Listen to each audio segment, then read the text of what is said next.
আসসালামু আলাইকুম বন্ধুগণ, কেমন আছেন সবাই? আশা করি সবাই ভালো আছেন। আমিও আলহামদুলিল্লাহ আল্লাহর রহমতে ভালো আছি। আল্লাহ তাআলা আমাদের সবাইকে সর্বশ্রেষ্ঠ জীব করে সৃষ্টি করেছেন। আল্লাহর অসীম অসীম শুকরিয়া। এবং আল্লাহ তাআলা আমাদের এই পৃথিবীতে পাঠিয়েছেন পরীক্ষার জন্য। আমরা সেই পরীক্ষায় পাশ হব ইনশাআল্লাহ। তো এই আল্লাহ তাআলা আমাদের এই পৃথিবীতে পাঠিয়েছেন পরীক্ষার জন্য।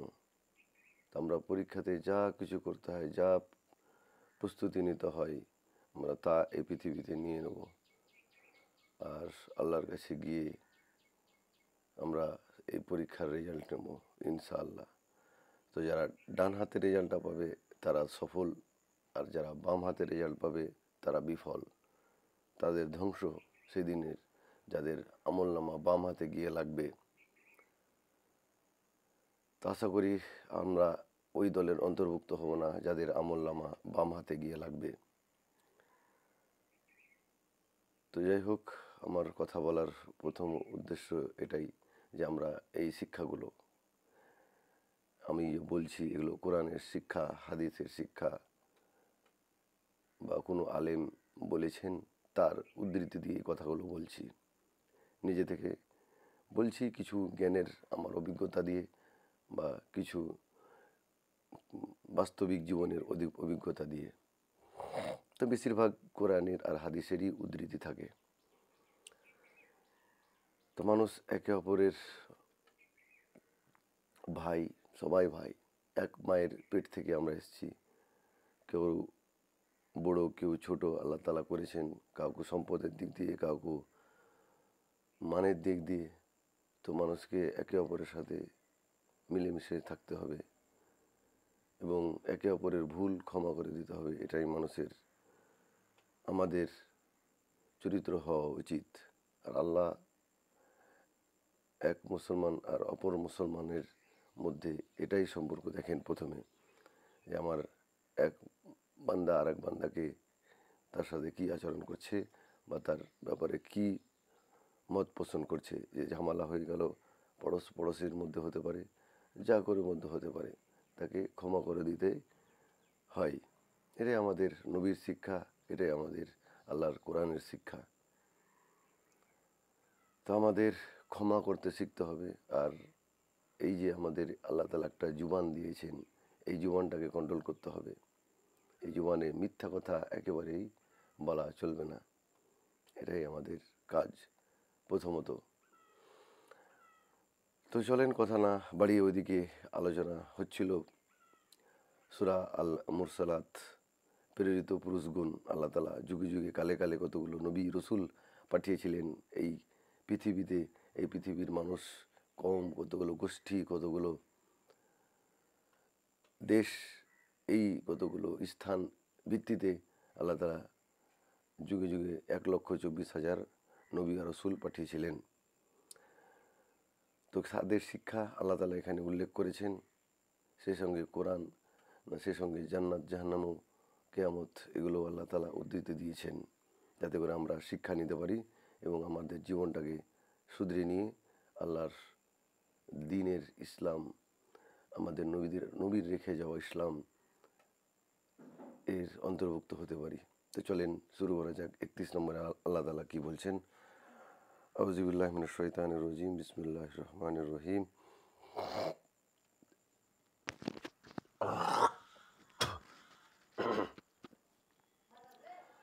পরম করুণাময় অসীম দয়ালু আল্লাহর নামে শুরু করছি। লা জালিলিউ লা জালিলিউ ওয়ালা ইউগনি মিনাল লাহাব, যে ছায়া শীতল নয় এবং যা রক্ষা করে না অগ্নিশিখা হতে। তো কিয়ামতের দিন, সেদিন জাহান্নামের মধ্যে, বা যারা জাহান্নামী, যারা বেঈমান হবে, যারা মিথ্যা আরোপকারী, যারা মিথ্যা রটিয়ে বেড়ায় ইসলামের বিরুদ্ধে, বা ইসলামকে না মেনে অন্য কিছুতে মত্ত থাকে, এই দুনিয়া নিয়ে মত্ত থাকে, বা দুনিয়া নিয়ে মত্ত ছিল, এখনও আছে, মরে গেছে, তাদের কথা আল্লাহ তাআলা বলছেন। তারা জাহান্নামের অগ্নিশিখার সে অগ্নিশিখা যে বেরো হবে তার যে একটা ছায়া থাকবে, তো সেই ছায়ার মধ্যে তাদের আশ্রয় হবে। তো সেই ছায়া কেমন? সেই ছায়া শীতল নয়। আমরা যে কোনো ছায়া দেখি সেখানে আশ্রয় নেওয়ার জন্য, শীতল বা ঠান্ডা নেওয়ার জন্য, ঠান্ডা হওয়ার জন্য, কিন্তু জাহান্নামের সেই শিখা, আগুনের শিখা বা ধোঁয়ার শিখাটা শীতল নয়, এবং যা রক্ষা করে না অগ্নিশিখা হতে, এবং যেটা রক্ষা করবে না আগুন থেকে মানুষকে। কারো আড়াল আমরা কখন হয়? রোদের তাপ থেকে বা কোনো কিছু লাগলে আড়াল হয়, কিন্তু দিন সেদিন কোনো শীতল ছায়া থাকবে না, আর জাহান্নামীদের জন্য আর কোনো অগ্নিশিখা তাকে রক্ষা করবে না। সেই অগ্নিশিখা তাকে এসে ধাওয়া করবে বা তাড়া করবে বা তার উপর বর্ষণ হবে। এখানে তাফসীর গণকে বলছে, অর্থাৎ জাহান্নামের উষ্ণতা থেকে বাঁচাও সম্ভব হবে না। তো তাকে জাহান্নামের আগুন তাকে স্পর্শ করতেই থাকবে। তার কখন? ওই তার কিয়ামতের মাঠে। যে বেঈমান, যে এই দুনিয়াকে বেশি প্রাধান্য দিয়েছে, এই যে দুনিয়াটাকে সব কিছু মনে করেছে, যে আখেরাতকে বলে ভুলে গেছে, তাদের কথা আল্লাহ তাআলা এখানে বলছেন সূরা আল মুরসালাত এর 31 নম্বর আয়াতে। এরপর 32 নম্বর আয়াতে আল্লাহ তাআলা বলছেন, ইন্নাহা তারমি বেশারারিন কাল কাসর। 32 নম্বর আয়াতে আল্লাহ তাআলা বলছেন, ইন্নাহা তারমি বেশারারিন কাল কাসর, নিশ্চয় তা জাহান্নাম ছড়াবে প্রসাদ সম স্ফুলিঙ্গ। জাহান্নামটা ছড়াবে প্রসাদ সম বা অট্টালিকা তুল্য। বলছে জাহান্নামের যে অগ্নিশিখাটা আছে একেবারে উঁচু হবে, বিশাল বিশাল হবে। এটা উৎক্ষেপ করবে বৃহৎ স্ফুলিঙ্গ অট্টালিকা তুল্য। এটা একবারে দাউ দাউ করবে, বা মানে আগুনকে যেভাবে আমরা ভড়কে দিই বা কিছু তেল ঢেলে দিতে যেভাবে একবারে ছম করে উপরে উঠে যায় শিখাগুলো, আগুনের শিখাগুলো, তো সেরূপভাবে এর আগুনের শিখা স্ফুলিঙ্গগুলো অট্টালিকা, ধরে নেন বড় বড় অট্টালিকা, এখন তো 100 তালা 150 তালা হচ্ছে, 1 কিলোমিটার হচ্ছে, তো ভাবেন আল্লাহ তালার ক্ষমতা কতখানি, তার ওই আগুনের শিখাগুলো কতখানি উপরে উঠবে। তো সেই আগুনের শিখাগুলো বৃহৎ বৃহৎ হবে, আর যেগুলো জাহান্নামীদেরকে ধাওয়া করবে বা তাড়া করবে বা তাদের তাপ অনুভব করাবে জাহান্নামের কিয়ামতের মাঠের মধ্যে। তাফসীরগণ কি বলছেন? এর আর একটা তর্জমা হলো যে এটা উৎক্ষেপ করবে বৃহৎ স্ফুলিঙ্গ গাছের গুঁড়ির মতো। যে আর একটা তর্জমা করছেন তাফসীরগণ, যে বলছেন যে এটা গাছের গুঁড়ির মতো, যেভাবে গাছ এঁকে বেঁকে চলে, চারিদিকে করে জড়িয়ে পেঁচিয়ে ধরে গাছের জড় গুঁড়ি, তো সেইভাবে জাহান্নামীদেরকে সেইভাবেই ঘিরে ধরবে, সেইভাবেই তাদের শাস্তি দিবে আল্লাহ তাআলার সেই জাহান্নাম। তো ভাবেন আমাদের অবস্থা সেদিন কি হতে পারে, একবার ভাববেন আর বুঝবেন যে আল্লাহ তাআলা এগুলো কেন বলছেন। আমাদের শিক্ষা নেওয়ার জন্য, অবশ্যই আমাদের শিক্ষা নেওয়ার জন্য, আমাদের শুধরানোর জন্য। 33 নম্বর আয়াতে আল্লাহ তাআলা বলছেন, কাআন্নাহু জেমালাতুন সুফরুন, কাআন্নাহু জেমালাতুন সুফরুন, তা যেন হলুদ উষ্ঠি, তা যেন হলুদ উষ্ঠি। উষ্ঠি বলতে উট এর স্ত্রীলিঙ্গকে বোঝায়। ওটা হলুদ বরণ উট দলের মতো, বা উট দল বা উটের কোনো দলের মতো হবে, একবারে ঘাড়গুলো লম্বা লম্বা, যেভাবে উট আমরা দেখছি।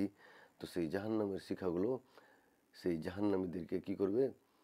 ধাওয়া করবে গাছের গুঁড়ির মতো, যেভাবে গাছ গুঁড়ি এদিক ওদিক চারিদিকে পেঁচিয়ে মাটির মধ্যে ছড়িয়ে ছিটিয়ে থাকে, সেভাবে জাহান্নামের শিখাগুলো ওইভাবে থাকবে। নাহলে উটের উষ্ঠির মতো বা উটের দল যেভাবে চারিদিকে দড়িয়ে বেড়ায় বা চারিদিকে ধাওয়া করে বেড়ায়, তো সেইভাবেই সেই জাহান্নামের শিখাগুলো সেভাবেই থাকবে। আর সেটার রং হবে হলুদ রং, যেটা ভয়াবহতা এতই হবে, চারিদিকে একবারে মানুষকে আর জাহান্নামীদেরকে আঁকড়ে ধরার চেষ্টা করবে বা গিলে খাওয়ার চেষ্টা করবে। এবার তাফসীরগণ সাফরুন হলো আসফার এর বহুবচন বা হলুদ বর্ণ, কিন্তু আরবদের নিকট এর ব্যবহার কালো অর্থেও হয়ে থাকে। এই দিক দিয়ে অর্থ হবে তার একটা স্ফুলিঙ্গ এত বড় হবে যেমন অট্টালিকা বা দুর্গ, আবার প্রত্যেক স্ফুলিঙ্গের আরও অনেক বড় বড় খণ্ড হবে, যেমন হয় উট। তো এক একটা অট্টালিকার সমান বা উঁচু উঁচু পাহাড় সমান বা উঁচু উঁচু বাড়ির সমান এক একটা স্ফুলিঙ্গ, এক একটা শিখা, আগুনের শিখা কি হবে, বড় হবে। আবার প্রত্যেকটা স্ফুলিঙ্গ আবার প্রত্যেকটা শাখা অনেক বড় বড় খণ্ড হবে। তো ভাবেন সেই মহান আল্লাহ তালার কত ক্ষমতা, যে সামান্য যদি আগুন লেগে যাচ্ছে কোনো বাজারে বা ঘাটে, তো দেখবেন আগুনের শিখাগুলো কত ভয়ঙ্কর রূপ ধারণ করে। তো একবার ভাবেন সেই সৃষ্টিকর্তার ক্ষমতা কতখানি, সেই সৃষ্টিকর্তার অধিকার কতখানি হবে। সেদিন সেই কিয়ামতের মাঠে আমাদের অবস্থা সেদিন কি হবে একবার আমরা ভাবতেও পারি না। এরপর 34 নম্বর আয়াতে আল্লাহ তাআলা বলছেন, ওয়াইলু ওয়াইলু ইয়াউমা এযিল লিল মুকাজ্জিবিন, মিথ্যারোপকারীদের জন্য সেদিনের দুর্ভোগ। আবার বলছেন আল্লাহ তাআলা, যারা মিথ্যা ভাবে, যারা মিথ্যা রটায়, যারা কুৎসা রটায়, তাদের জন্য সেদিনের দুর্ভোগ। তারা সেদিন, তাদের অবস্থা সেদিন শোচনীয় হবে, তাদের অবস্থা সেদিন ভয়াবহ হবে। আল্লাহ বারবার এই সূরার মধ্যে এই কথাটা বলছেন, সেদিন দুর্ভোগ, সেদিন, সেদিন বলতে কিয়ামতের দিন, ডুমস ডে ইংলিশে বলা হয়, ডুমস ডে, কিয়ামতের মাঠ, আখেরাত কা দিন, কিয়ামত অনেক অনেক নামে আমরা চিনি। আমরা সবাই হিন্দু, মুসলমান, জৈন, খ্রিস্টান সবাই বিশ্বাস করে, যেই ধর্মের লোক হোক না কেন তারা সবাই বিশ্বাস করে যে মৃত্যুর পর একটা জীবন আমাদের আছে। তো সেই জীবনের কথা এখানে আল্লাহ তাআলা বলছেন, সেই মহান আল্লাহ বলছেন, মাইটি আল্লাহ বলছেন কি, সেদিন দুর্ভোগ, সেদিন ধ্বংস, সেদিন ধ্বংস হবে, সেদিন তারা অপমানিত হবে। কারা? যারা মিথ্যা রটিয়ে বেড়ায়, যারা ইসলামকে মিথ্যা ভাবে, বা ইসলাম এর শরীয়তকে মিথ্যা ভাবে, বা ইসলামের বিধানকে যারা মিথ্যা ভাবে, যারা নামাজ রোজার ব্যাপারে মিথ্যা জ্ঞান পোষণ করে তারা যারা বসে আছে, নামাজ রোজা করে না, তাদের আল্লাহ তাআলা বলছেন তাদের দুর্ভোগ, তাদের দুর্ভোগ বলছেন, তাদের ধ্বংস কথা আল্লাহ তাআলা বলছেন। অবশ্যই আল্লাহ যেখানে যেটা বলছেন অবশ্যই সেটা অক্ষরে অক্ষরে হবেই হবে ইনশাআল্লাহ, এটাতে এক বিন্দুও সন্দেহ নেই। তো আমাদের অবশ্যই ওই দলের অন্তর্ভুক্ত হওয়া থেকে আমাদের আল্লাহর কাছ থেকে পানাহা চাইতে হবে, দোয়া চাইতে হবে, যাতে করে আমাদের সেই মিথ্যার বা আল্লাহর যারা অভিশপ্ত জাতি বা মানুষ তাদের অন্তর্ভুক্ত আমরা না হই। আমাদের সেদিকে খেয়াল রাখতে হবে।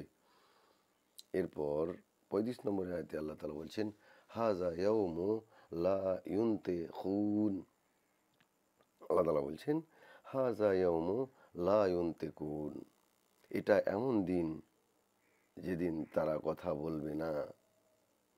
এটা এমন দিন, এটা এমন দিন, সে কিয়ামতের দিন এমন একদিন যেদিন কারো মুখে কথা ফুটবে না, সেদিন কেউ কথা বলবে না, সেদিন একটা কেউ কথা বলবে না, সবাই নিজেকে নিয়ে ব্যস্ত থাকবে, সবাই নিজেকে নিয়ে নফসি নফসি নফসি নফসি, আমার কি হবে, আমার কি হবে, শুধু মনে মনে গুনগুন বা অন্তরে হতে পারে, আল্লাহু আলাম, আল্লাহ ভালো জানেন সেদিন কি অবস্থা হবে এই মানব সমাজের। কারো মুখে একটা কথাও সেদিন বের হবে না। কিন্তু হাদিস থেকে বা তাফসীরগণ থেকে বা মুফাসসিরে কেরাম থেকে আমরা জানতে পারি, সেদিন একজনই বলবেন, আর তিনি হচ্ছেন সবারই নবী, আমাদের নবী, গোটা বিশ্বের নবী, দোজাহানের নবী, আখেরাতের নবী হযরত মুহাম্মদ সাল্লাল্লাহু আলাইহি ওয়াসাল্লাম। তিনি বলবেন, শুধু আল্লাহর আদেশে তিনি বলবেন আমাদের জন্য, আমাদের বা এই গুনাহগার উম্মতের জন্য তিনি বলবেন।